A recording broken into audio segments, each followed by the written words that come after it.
नमस्कार साथियों, उत्तराखंड दर्पण पर आप मुझे सुन रहे हैं। मैं दिवाकर गोदियाल। आज के इस अंक में आपका स्वागत है। साथियों, उत्तराखंड में यूसीसी यानी यूनिफॉर्म सिविल कोड लागू हो गया। समान नागरिक संहिता के लागू हो जाने के बाद इस पर विमर्श जो है और अधिक तेज हो गया। चर्चा पहले से भी थी, अब और अधिक तेज हो गई है। सत्ता पक्ष का जो मानना है कि इस जो कानून है इसके आधार पर जो कुछ समस्याएं हैं उनका समाधान हम कर पाएंगे, जो उनकी दृष्टि में है। विपक्ष का कहना है कि इस आधार पर आप किन्हीं भी समस्याओं के समाधान को प्राप्त नहीं कर पाएंगे। अब यहाँ पर यूसीसी का मतलब समझने की आवश्यकता है। इसका मतलब है, इस कॉन्सेप्ट का जो तात्पर्य है वो यही है कि आप जो है देश के भीतर नागरिकों को एक समान विधि के अंतर्गत लाना चाहते हैं, एक समान नियम कानून के अंतर्गत लाना चाहते हैं। यह है यूसीसी। उत्तराखंड में लागू हो गया है। देखिए, क्रिमिनल लॉ जो हैं वो पहले से ही एक समान है, लेकिन यहाँ पर सिविल लॉ की बात की जा रही है। तो जो नागरिकों के लिए नियम हैं उस संबंध में भी एक रूपता लाने की बात जो है वो यूसीसी में की जाती है। यूनिफॉर्म सिविल कोड की बात हो रही है।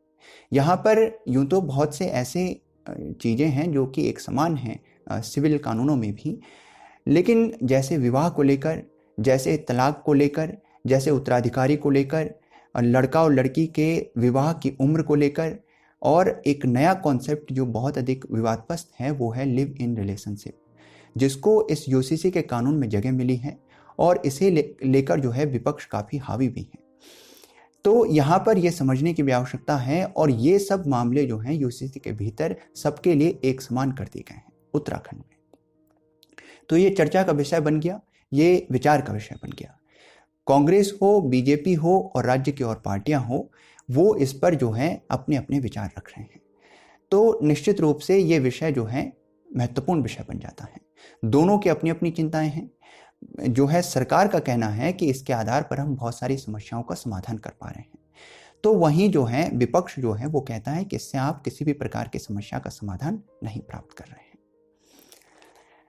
तो अब यहां से इस संदर्भ में हमें जानने की आवश्यकता है कि एक जो सबसे अधिक विवादग्रस्त विषय है वो है लिव इन रिलेशनशिप, और इसको लेकर क्या दोनों के विचार हैं, क्या चिंताएं हैं विपक्ष की, और क्या पक्ष यानी सरकार समझती है कि हम इससे समाधान कर पाएंगे। इन दोनों बातों को समझना जरूरी है। देखिए, उत्तराखंड देश का, आजाद भारत का पहला ऐसा राज्य बन गया है देश भर में जिसने यूसीसी को अपने राज्य में लागू किया। इससे पहले गोवा एक ऐसा राज्य है जहां पर यूसीसी यानी यूनिफॉर्म सिविल कोड लागू है, इसलिए क्योंकि वहां पुर्तगालियों का पहले वहां पर शासन था। 1961 में जब पुर्तगालियों से वो भारत का हिस्सा हो गया, उसके बाद भी वहां पर पुर्तगालियों का जो यूसीसी था वो लागू रहा, इसलिए वहां पर ये सब चलता रहा। लेकिन उत्तराखंड में क्योंकि अब इसे जो है भारत के आज़ादी के बाद इसे अब पहली बार कोई ऐसा राज्य है जो कि यूसीसी को अपने राज्य में लागू कर रहा है, तो अब इस पर चर्चा जो है बनती है, क्योंकि बीजेपी का केंद्र से ये मानना है कि उत्तराखंड में एक प्रयोग के तौर पर इसे लाया जाए और उसके बाद धीरे धीरे और भी बीजेपी शासित राज्य इसको लागू करवाएंगे, इसको फॉलो करेंगे, और उसके बाद एक समय पर इसको जो है केंद्र से लागू करवा दिया जाएगा। कुछ इस प्रकार से वे आगे बढ़ रहे हैं, ये भी माना जा सकता है। अब बात करते हैं सबसे ज़्यादा विवादग्रस्त जो यूसीसी में प्रावधान है, वो है लिव इन रिलेशनशिप का कॉन्सेप्ट। देखिए, इसे लेकर पक्ष और विपक्ष दोनों में सबसे ज़्यादा वैचारिक मतभेद हैं, और दोनों की चिंताएं अपनी अपनी जगह पर ठीक भी हैं। विपक्ष का इस संबंध में चिंता यह है कि आप जो हैं लिव इन रिलेशनशिप, इसके तात्पर्य को समझ लीजिए। लिव इन रिलेशनशिप का मतलब है कि संबंध में रहना, तब भी जबकि आपकी शादी नहीं हुई है। तो ये इस प्रकार के संबंधों को लेकर सरकार ने इस समय पर यूसीसी में प्रावधान लाया है। वो क्या है कि आप जो है रजिस्ट्रेशन करवाएंगे अपने इस तरह के रिलेशनशिप का भी। अब विपक्ष के इस संदर्भ में जो चिंता है, उनका कहना है कि ये कॉन्सेप्ट जो है भारतीय संस्कृति का, उत्तराखंड की संस्कृति का ये कॉन्सेप्ट है ही नहीं, और क्योंकि आप जो है इसे पहचान दिलाने की बात कर रहे हैं, आप इसके रजिस्ट्रेशन की बात कर रहे हैं, तो आप इस प्रकार के संबंधों को पहचान दे रहे हैं, और इस आधार पर आप जो है इस तरह के कॉन्सेप्ट को बढ़ावा दे रहे हैं। ये विपक्ष की चिंता है इस तरह के प्रावधान को लेकर। लेकिन सरकार इस संबंध में क्या सोचती है और सरकार ने क्यों ये प्रावधान इसमें किया है, उस विषय को भी समझना आवश्यक है। उनका क्या विचार है?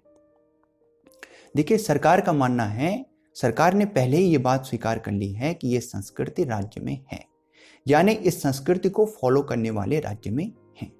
इस तरह से बहुत से लोग राज्य में रह रहे हैं।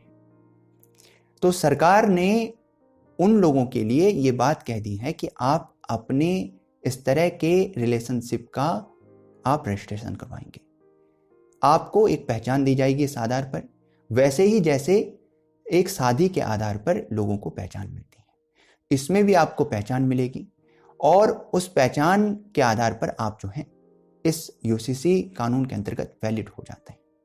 इससे उनका मानना है कि इस तरह के संबंधों में, लिव इन रिलेशनशिप जैसे संबंधों में कई बार कई गंभीर घटनाएं और जो हैं इस तरह की घटनाएं देखने को मिल जाती हैं जो बहुत गंभीर होती हैं। महिलाओं पर जो अत्याचार है, लड़कियों पर जो अत्याचार, शोषण जैसी और तमाम घटनाएं हैं वो कम होंगी, सरकार का ये मानना है। और इस तरह की विचार के आधार पर ही उन्होंने यूसीसी में इस बिल को, इस प्रावधान को रखा है। तो दोनों की अपनी अपनी जगह पर जो है विचार निश्चित रूप से जो है अपने अपने स्थान पर विचार उचित ही लगते हैं।